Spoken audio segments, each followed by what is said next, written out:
Welcome to the Sound of Economics and to this episode of the Backstage series.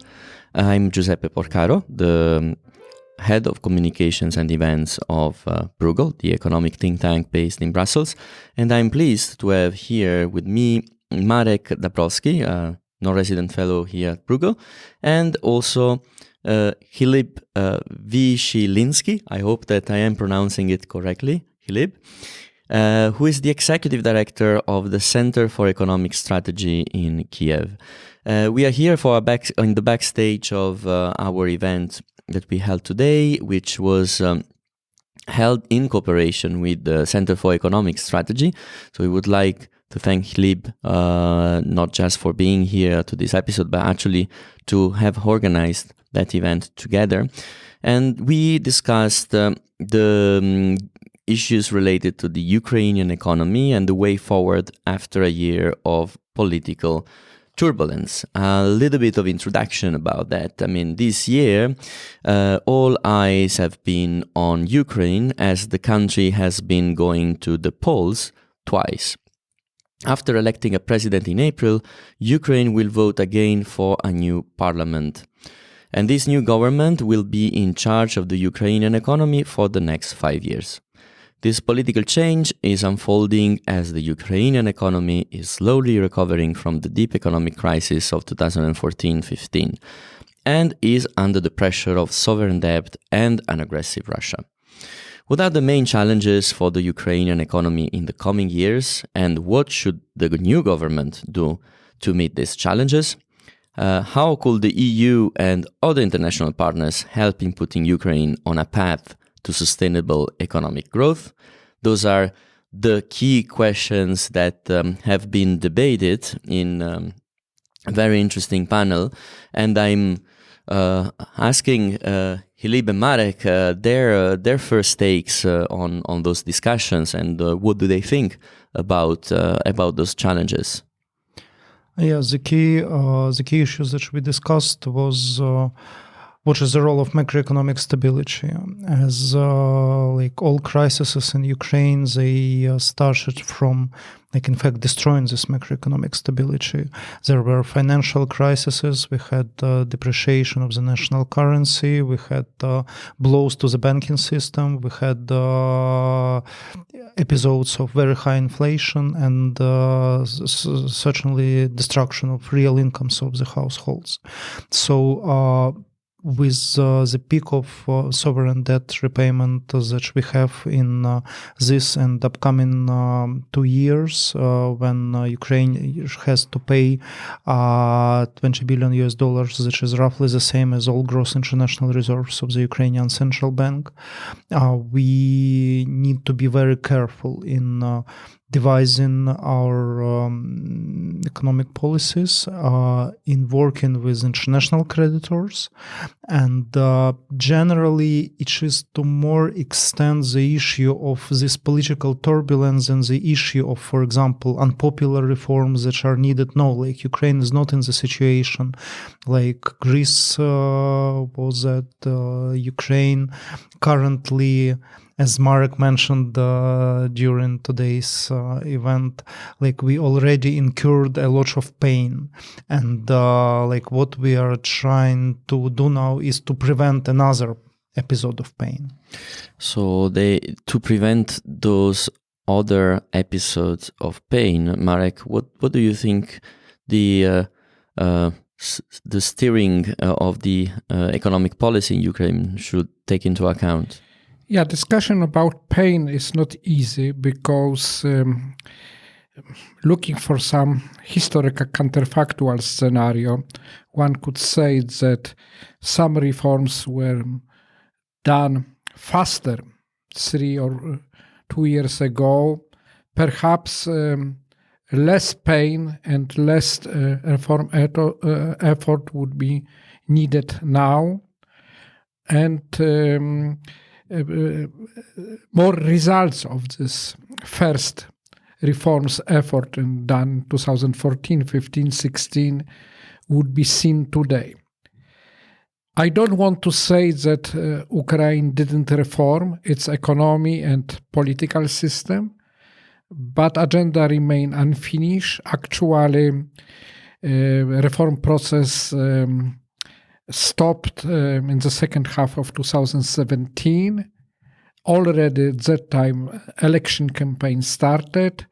Government had problems with majority in parliament. So basically, from that time, we have some current management moving through, but no so much reforms. And looking realistically for political timetable, of course, another probably 3-4 months, maybe even a little more, will take before parliamentary election will be conducted in July, and then process of forming new government. But I hope that still by the end of this year, the new government can restart reforms. And I agree that the most painful issue already behind, but this effort which was done by the previous government must be sustained and continue. First, to avoid any new crisis, macroeconomic crisis, and second, also to finally see results of this reform process, especially higher growth than now. Now it's 2-3%. This is too little to recover from this long period of stagnation, of recession, and also to have more visible increase of population income and also quality of life and improve business climate. So, Marek points out the difficulties in terms of timeline, but also the challenges in moving on the reform agenda in the context, the political context, but also the overall economic context of Ukraine. Hlib, if you would have to point out the 2 or 3 main reforms that you think they should be implemented sooner than later, which ones would you mention? We have, in fact, the mix of both economic policy reforms and not economic policy reforms. The second bunch is really very important. When we look on the list of obstacles to foreign direct investors in Ukraine, we for 4 years in a row, we help in conducting the survey of foreign investors. We see 2 reasons, 2 obstacles. The first is widespread corruption, and second is low trust to judiciary. Even despite low intensity military conflict with Russia, this conflict is currently on 4th place. And we need to wholeheartedly finish those reforms that are needed to reintroduce the rule of law, because investment risks are mainly in this area. When businesses do not trust judiciary in resolving business conflicts and also conflicts with the government, they expect that there could be the harassment coming from unreformed law enforcement agencies. So this non-economic policy part is really very important. So if I may interrupt you, on the issue of the rule of law, as you point correctly, that is not just an economic side, but it goes beyond in legislation, but also in creating the infrastructure. It's not enough to make good laws, let's put it like that, but we need to have the infrastructure that makes possible to respect those laws. Yeah, what Ukraine lacks, and what is to a large extent a heritage of communist times, is lack of independent institutions. Like it was 30 years ago, people expect that there is a president on top and he is like a general secretary of the Communist Party who makes all decisions, and then these decisions are just respected by the whole vertical. But it is not working, it should not work like this in market economy. There should be independent institutions, judiciary should be independent from the politicians, and there should be independent regulators, and there should be in a country with high corruption as such as Ukraine, we need to have independent anti-corruption authorities that are not linked to those corrupt parts of judiciary, of law enforcement agencies, etc. So really, like, we need this specific part of the infrastructure. It's almost not just a matter of providing the tools in terms of legislation again and enforcement, but it's also somehow a change in the mindset of the regulators about how the implementation of certain rules should be made in the ground. What do you think, Marek? Well, I think that is still matter of legislation in many areas, starting from constitution. In my opinion, constitution is in many respects dysfunctional. For example, what concerns forming government, division of responsibilities between president, government, and parliament. This should be changed, and be clear here. I think that would change even more towards parliamentary system. I am not a big fan of presidential systems, especially in our part of the world. And the same concerns constitutional changes regarding, for example, decentralization of the country, regional and local government. Also further strengthening of judiciary and making it really independent, or national bank making it really independent. But then is another part which is implementation, and this concerns both some type of mindset and culture, political culture, but also some awareness of the society. What Hlib mentioned correctly, people still, by inertia, try to expect from president or from government that they will solve all their problems. While in democratic society of rule of law, many of these problems should be solved by courts, by local government, by regional government, by other independent institutions. So this kind of changing awareness is necessary for the all society. I look at Hlib because he's on the ground, and maybe it's a little bit more of a political question about the newly elected president, and also a little bit of a perspective question about how the new parliament composition would be able to perform. My question is, how much do you foresee in this kind of political setting the willingness to push this kind of reform agenda?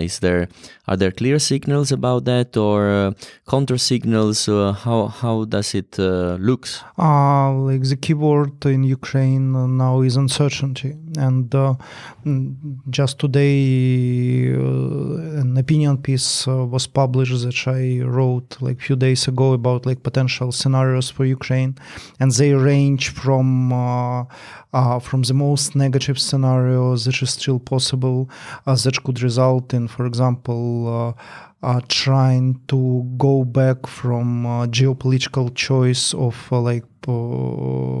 going closer to the European Union and to Euro-Atlantic cooperation, and this scenario could result in another bloody conflict in the country. And on another side of the spectrum, like, we could have an absolutely positive scenario when the president really tries to do what he promised to his voters, new president, and he finds those people that have good reputation and who could negotiate with international partners, who could conduct good policies, and they together could really find this political will that was lacking for many basic reforms during the last 5 years. So when we add to this spectrum parliamentary elections, it becomes even more complicated, as president wants to have early elections in July. There will be certainly he wants to have more representation in the parliament by his supporters, because he still has a lot of political capital. In the second round, 73% of voters supported him, despite his lack of any political experience before December 2018. So there are different scenarios, but the most realistic one, I believe, is that if you just have public trust and you do not have enough capacity, and you have those established political elites, oligarchs that controlled the system for 25 years, you could not change everything very successfully and overnight, even if you have the best intentions. So the most realistic scenario, in my opinion, is that there will be a very fragmented parliament, and they will try to push Ukraine closer to parliamentary republic from the republic that is technically, constitutionally parliamentary presidential, but president usually tries to have more authority than it is envisioned in the constitution. So we expect that this year will be very volatile in terms of political powers, and it will be also very complicated for our international partners to find the right interlocutors in the government. Just try to understand who is responsible for what, who will be responsible for key policy areas, and who really has an influence on policy making and who doesn't. So let's say, as you say, volatility and uncertainty, but also a moment where there is a lot of potential in terms of transformation of the society and transformation of the legislative system, or maybe even transformation, as Marek is pointing out, from a presidential system to a parliamentary system. So let's say that the fact that there are these two elections a few months from each other might lead to a new debate on the ground. Marek, do you want to add anything else about new economic challenges that you might see ahead in those scenarios beside the reforms? I would say that most of economic challenges is one way or another related to reform agenda. One of the key challenges is the question of both fiscal and balance of payment sustainability. Ukraine in the coming 2-3 years will have a large debt repayment, which is challenge both public finance and balance of payment. And of course, this requires whoever will be in the new government and whatever will be political color of this government to have a realistic approach to these challenges, meaning that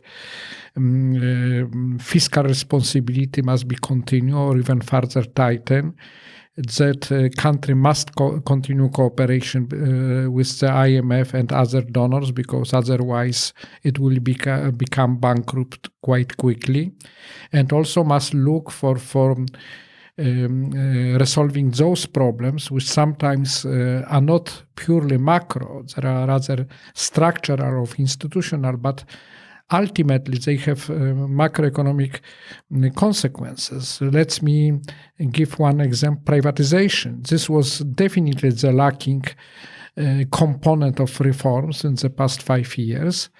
And here is this huge potential for improving efficiency, boosting growth, bringing more foreign investment, but also some additional proceeds for the budget, which can lead to decreasing the burden of the public debt, which is huge. It's over 60% of GDP. For a country like Ukraine, is really very, very high. And if successful privatization with on fair basis and transparent basis, with participation of foreign investors, succeeds, then it can help on this many fronts. Also improve investment image of the country. May I be a little bit provocative here, because it seems to me like a little bit of a classic recipe that we are hearing from your side, structural reforms and changing the legislation, and then of course privatization and so on. Is that really the only recipe that a country like Ukraine could embark? I mean, if we are speaking about efficiency, but if you're also speaking about possibility to give better services to the population, not to dismantle the welfare system that probably would need reform as well, and so on.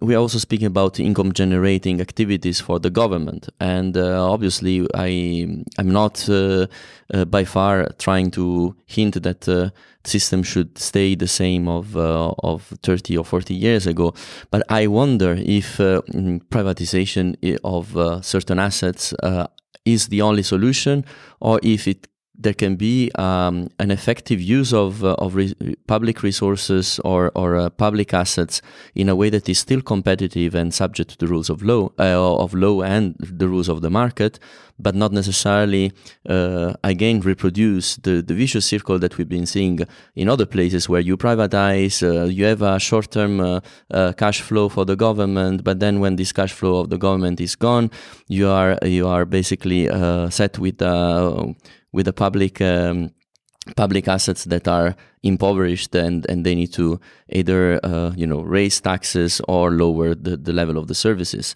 So I wonder if this model is the model that is to be reproduced endlessly in this kind of situations, or can we be a little bit more creative in this kind of environments? I'm sorry, I kind of being a little bit provocative and going a little bit beyond my role of moderator here, but I'm really curious, especially in transition countries or post-Soviet countries, how to deal with this kind of baggage, which is heavy baggage when it comes to history, but where as well, let's say, time has matured, I think, after 30 years from 1989 to 91 to start to think about also other ways that is not just a binary way of saying is going back to planned economy or going forward to a market economy, but things a little bit more complicated in 2019. Let me answer your question, Giuseppe. I would not say endless, because according to my memory, privatization was stopped in Ukraine some 15 years ago or longer. So, except very few cases, it was never conducted in really open, transparent way, open to all investors, including foreign investors. So basically, we cannot speak about continuation. And also another, I would say, reaction is that economic sciences may be not so rigorous as, I would say, some natural sciences as mathematics and physics, but still based on some I would say, obvious relation and interrelation. So we cannot, search endlessly something non-orthodox. And the realities are that in non-economy, state ownership, especially in commercial sectors. I don't say now about public services, but I am talking about business sector. It's not more effective than private sector. And especially in countries or former communist countries, especially in former Soviet countries, that there is a big problem with effectiveness of the state apparatus of state. We just discussed this question. And in country which has so much problem with vested interest, rent-seeking, oligarchy, actually this is now another stream of debate about Ukraine is how to fight corruption. And quite many changes was introduced here introducing various new institutions. But if we look for source of corruption, actually the state ownership and some sort of mixed ownership, because there is many companies where minority stake belongs to private owner, oligarch, let's say. Majority stake belongs formally to the state, but actually this company is managed by those oligarchs in their interests. So we can dismantle this kind of myths, and I think this is a very important part of the reform, which was neglected, I think, for political reasons for quite a long time. But finally, this is one of the remaining reserves of the effectiveness of the system. And I am not against public services. On the contrary, I think Ukraine must do a lot of work to improve public services like healthcare, education, basic technical infrastructure, etc. But to do so, this requires first to have resources, and part of these resources can come from privatization. And second, it also should concentrate government its effort on the task and function which basically cannot be done by market, or not entirely by market, and business activity like production of steel or production of electricity or some transport services can be done by private sector under the proper regulation, government regulation. So I think that is absolutely clear from economic point of view that this is right. Hlib, maybe you want to add something to this issue, and also trying to conclude as well. Yeah, I should say that really we must look on privatization in Ukraine more in terms of anti-corruption and in terms of making political system like more transparent and honest, and for longer term development of Ukraine. Like Ukraine is on the bottom list of corruption perception index. Like we are a very corrupt country, and unfortunately, and like when we have state-owned enterprises, we have the source of financing of this political corruption, and in fact, it is the sort of investment cycle when like those parasites that are involved in the political corruption, they invest into buying votes, for example, in single mandate districts. Then they build factions in the parliament. Then they join the coalitions. Then they get some positions in ministries, and those ministries are appointing CEOs of state-owned enterprises, and then these CEOs are just milking out these enterprises by buying from offshore companies or selling to offshore companies, and just trying to have return on this political investment. So it is a even bigger problem than like economic inefficiency of those enterprises or potential proceeds that state budget could get. It is like without destroying this pool of financial resources for political corruption, we will not have good governance in the country. We will still have like this mix of those oligarchs that at least have some production capacities and some employees, and those real parasites that are just milking out state-owned enterprises. So we come back basically to the first point we started this conversation, which was about reforming the system in Ukraine in order to have a system that is not only more efficient economically, but basically where rule of law and corruption are fought for. Thank you for listening to this installment of the Backstage series of The Sounds of Economics, and I would like to invite you to see our website where we have an array of blogs and publications also on the issue of Ukraine, and they can be found at www.bruegel.org. Thank you very much, and until next time, bye bye.